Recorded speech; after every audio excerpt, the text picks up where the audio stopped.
The rain poured down in sheets on that cold November evening in Detroit.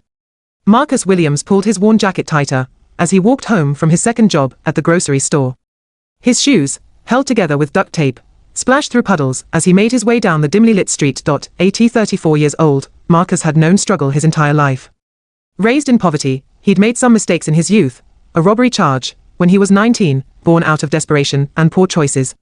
He'd served his time, but that record followed him like a shadow.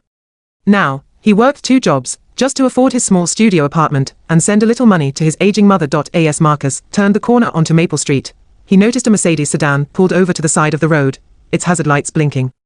Steam rose from under the hood. A woman in a business suit stood beside the car, her phone pressed to her ear, frustration evident on her face. Most people would have walked past. It was late, it was raining, and Marcus was exhausted. But his mother had raised him with values that poverty could never raise. "Excuse me," Marcus called out, approaching slowly so as not to startle her. "Are you okay? Need some help?" The woman, African American, in her early 50s, with kind eyes behind designer glasses, looked up, initially wary. Judge Helena Morrison had learned to be cautious, especially at night. But something about the young man's gentle demeanor put her at ease. "My car overheated," she sighed. "And my phone battery just died. I've been trying to call for help, but..." She gestured helplessly at her dark phone screen. "Let me take a look," Marcus offered. "I'm not a mechanic, but I know a little about cars." Despite her expensive clothes and car, Judge Morrison found herself trusting this stranger. Marcus popped the hood and examined the engine with the flashlight from his phone, a cracked screen Android he'd had for 3 years. "Your radiator hose is busted," he explained. "You're leaking coolant. Can't drive it like this, you'll destroy the engine." "Great," Helena muttered. "Just great. I have court early tomorrow morning, and I'm already late getting home." Marcus thought for a moment. His feet ached, and he was already soaked through, but he couldn't leave her stranded. "There's a gas station about 6 blocks from here. They'll be closed now, but there's a payphone. You can call for a tow truck. I can walk you there if you want, so you're not alone in this neighborhood at night." Helena hesitated. She was a judge, she'd seen the worst of humanity in her courtroom. But she'd also learned to read people, and this young man radiated genuine kindness. "I would appreciate that very much," she said. "Thank you, Mr. Marcus. Marcus Williams. And it's no problem." They walked together through the rain-soaked streets. Marcus held his jacket over her head like a makeshift umbrella, leaving himself exposed to the downpour. Helena noticed his worn clothes, his patched shoes, the weariness in his eyes. "You look exhausted," she observed. "Long day."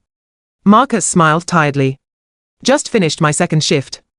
I stock shelves at Morrison's grocery until 10 p.m., then do night cleaning at an office building until 6 a.m. But it pays the bills." "That's 2 full-time jobs," Helena said, incredulous. "When do you sleep?" "Catch a few hours here and there," Marcus shrugged. "Trying to save up. My mama needs a new wheelchair, her old one's falling apart. And maybe eventually, I can take some online classes, get my life together properly." As they walked, they talked. Marcus learned that Helena loved gardening and had a daughter in medical school. Helena learned that Marcus had made mistakes in his past, but was working hard to build a better life. "I'm not proud of what I did when I was younger," Marcus admitted. "I was stupid and desperate. Robbed a convenience store with a toy gun when I was 19. Did 3 years. That was the worst decision of my life, but I learned from it. Problem is, nobody else wants to let me move past it. Can't get decent jobs with my record." Helena listened quietly, filing away the information without judgment. She'd presided over hundreds of cases. She knew that context mattered, that people were more than their worst moments. When they reached the gas station, Marcus waited while Helena made her calls. She arranged for a tow truck and called her daughter to pick her up. "My daughter will be here in 20 minutes, Helena said, returning to where Marcus stood shivering in the rain. "Please, let me at least give you some money for your trouble. You've been so kind." Marcus held up his hands. "No, I couldn't take your money. Just happy to help. That's what people should do for each other, right?" Helena's eyes misted. In her 20 years on the bench, she'd grown cynical about human nature. But here was this young man, struggling, cold, exhausted, who'd helped her without expecting anything in return. "At least let me give you a ride home when my daughter arrives," Helena insisted. Marcus agreed, and they waited together under the gas station's awning. Helena's daughter, Jasmine, arrived in a Honda Accord. She was immediately grateful to Marcus for helping her mother. They drove Marcus to his apartment building, a rundown complex in a rough neighborhood. As Marcus got out of the car, Helena rolled down the window. "Marcus Williams," she said firmly. "The world needs more people like you. Don't ever lose that kindness." Marcus smiled and waved as they drove away. He had no idea that the woman he'd helped was Judge Helena Morrison, who presided over the criminal court at the Wayne County Courthouse. 2 weeks later, Marcus sat in the back of a police cruiser, his hands cuffed behind his back, his mind reeling with disbelief. It had all happened so fast. He'd been walking home from work when police surrounded him. They said there'd been a robbery at a liquor store 3 blocks from his apartment. The owner had given a description: a black man, about 6 feet tall, wearing a dark jacket. "That's half the men in Detroit," Marcus had protested. But the police had found him nearby, fitting the description, and with his prior conviction, he became their prime suspect. "I didn't do anything," Marcus insisted. "I was at work, you can check with my manager." But his manager at the cleaning company was difficult to reach, and the police were under pressure to make an arrest. Marcus was charged with armed robbery. As he sat in the holding cell that night, Marcus felt his carefully rebuilt life crumbling. With his record, this new charge could mean serious prison time, even if he was innocent. The public defender assigned to his case was overworked and skeptical. "With your priors, we should consider a plea deal," the lawyer advised during their brief meeting. "But I'm innocent," Marcus protested. "I was at work. There are security cameras, time cards, other witnesses." "We'll look into it," the public defender said, sounding tired. "But I'm advising you to be realistic about your situation." 3 months later, Marcus stood in a Wayne County courtroom, his stomach churning with anxiety. His public defender had managed to gather some evidence of his innocence, time cards, showing he'd clocked in at work, though the security footage had been mysteriously erased due to a system malfunction. His manager finally provided a written statement, though it was vague on exact times. It wasn't enough to get the charges dropped, but it was enough to create reasonable doubt. The case would go to trial. As Marcus stood at the defendant's table, the bailiff announced, "All rise for the Honorable Judge Helena Morrison." Marcus's head snapped up. His heart nearly stopped as the judge entered the courtroom. It was her. The woman from that rainy night. The woman whose car had broken down. For a moment, their eyes met. Marcus saw the flash of recognition in her face, quickly masked by professional neutrality. Judge Morrison took her seat, her expression carefully composed. Marcus's mind raced. Should he say something? Would she remember him? Would it help or hurt his case? Judge Morrison shuffled her papers, her hands slightly unsteady. She remembered him perfectly, remembered his kindness, his gentle manner, the way he'd walked through the rain to help a stranger. And now he stood before her, accused of armed robbery. "Does the defense have any preliminary motions?" Judge Morrison asked, her voice steady and professional. Marcus's public defender stood up. "Your Honor, I'd like to request a brief sidebar." At the sidebar, away from the jury pool, the public defender whispered, "Your Honor, my client believes he may have met you before, outside of court. He wanted me to inform you in case there's a conflict of interest." Judge Morrison's jaw tightened. She looked at Marcus, then back at the lawyer. "When and where did this alleged meeting occur?" "About 3 months ago, Your Honor. He says he helped a woman with car trouble." The prosecutor looked confused. "Is this true, Your Honor?" Helena Morrison had a decision to make. Ethically, if she had any personal connection to the defendant, she should recuse herself. But she also knew the court system. If she recused herself, Marcus's case would be delayed by months, keeping him in jail longer. And from what she'd seen in the case file, the evidence against him was weak. "I did have car trouble approximately 3 months ago," Judge Morrison admitted carefully. "A man did offer assistance. I did not know his name, and the interaction was brief. However, I can remain impartial. Unless either counsel objects, I will proceed with this case on its merits." The prosecutor shrugged. He saw no advantage in delaying. Marcus's public defender looked at his client.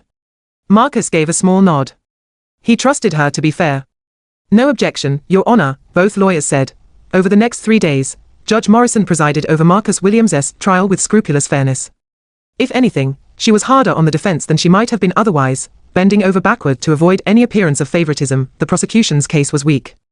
Their star witness was the liquor store owner, Mr. Chen, who admitted he'd only seen the robber for a few seconds and that the man had worn a ski mask. "But you told police the suspect was approximately 6 feet tall, black, wearing a dark jacket," the prosecutor prompted. "Yes," Mr. Chen confirmed. "But many people matched that description. I cannot say for certain it was this man." The defense presented Marcus's time cards, showing he'd clocked in at work around the time of the robbery, though there was a 45-minute window when he could theoretically have left and returned. His manager testified, though he admitted he hadn't personally seen Marcus during that entire shift. "We have a large building, Your Honor," the manager explained. "I can't watch everyone every minute. The most damaging evidence was circumstantial. Marcus had been found in the area, he had a prior robbery conviction, and he matched the general description, but there was no physical evidence linking him to the crime. No fingerprints, no DNA, no stolen merchandise found in his possession. The gun allegedly used in the robbery was never recovered. During closing arguments, the prosecutor leaned heavily on Marcus's past. "Ladies and gentlemen of the jury," he intoned, "the defendant has a history of robbery. He's already shown he's willing to commit this crime. Now, he was found in the area, matching the description." Objection. The public defender jumped up. "The prosecution is asking the jury to convict based on past conduct, not current evidence." Sustained, Judge Morrison ruled. The jury will disregard the prosecutor's last statement. "Mr. Henderson, stick to the evidence presented in this case." In his closing, Marcus's public defender emphasized the lack of physical evidence and the weakness of the identification. "There is reasonable doubt all over this case," he argued. "My client was at work. He has time cards to prove it. The victim couldn't make a positive identification. There is no physical evidence. Are we going to send a man to prison for years based on the fact that he was black, tall, and in the wrong neighborhood? That's not justice." The jury deliberated for 7 hours. Judge Morrison waited in her chambers, unable to focus on other work.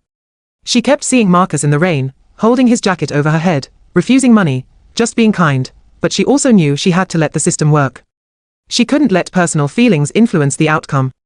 The jury would decide, and she would respect their decision. Finally, the bailiff knocked on her door. "Your Honor, the jury has reached a verdict." In the courtroom, Marcus stood, his legs shaking.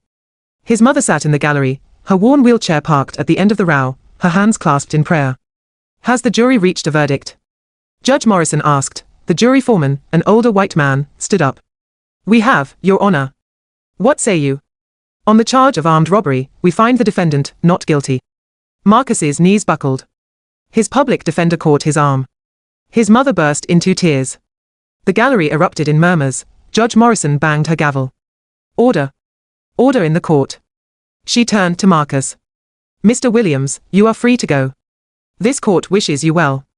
As the courtroom cleared, Marcus hugged his mother, both of them crying. The nightmare was over. An hour later, after the courtroom had emptied, Judge Morrison's bailiff approached Marcus, as he was gathering his few belongings. "Mr. Williams. Judge Morrison would like to see you in her chambers, if you're willing." "It's not required, you're a free man." But she requested a private word. Marcus hesitated, then nodded. He followed the bailiff down the hallway to the judge's chambers. Judge Morrison stood by her window, looking out at the city. She turned as Marcus entered. "Please sit," she said, gesturing to a chair. "And close the door." Marcus sat nervously. Judge Morrison sat across from him, removing her judicial robe and hanging it carefully. Beneath it, she wore a simple blouse and skirt. She suddenly looked less like a judge, and more like the woman he'd helped that rainy night. "I couldn't say anything during the trial," Helena began. "It would have been inappropriate. But now that it's over, I wanted to thank you again for your kindness that night. And to tell you how sorry I am for what you've been through." "You don't have to apologize," Marcus said.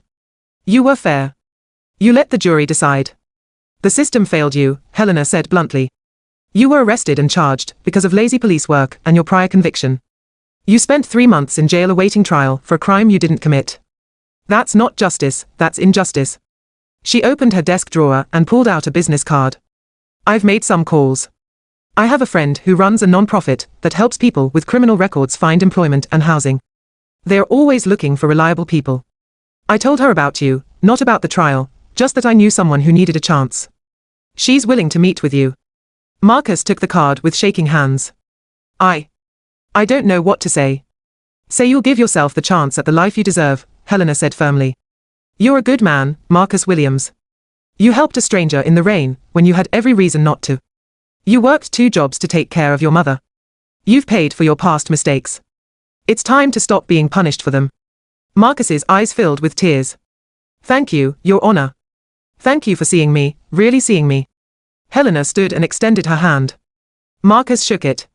"One more thing," Helena said. "I'm going to make sure your arrest record is sealed. It was a wrongful arrest, and it shouldn't follow you. It'll take a few weeks, but I'll make sure it's done." 2 years later, Judge Helena Morrison sat in her garden on a Saturday afternoon, her hands dirty from planting tomatoes. Her phone rang, a number she didn't recognize. "Judge Morrison.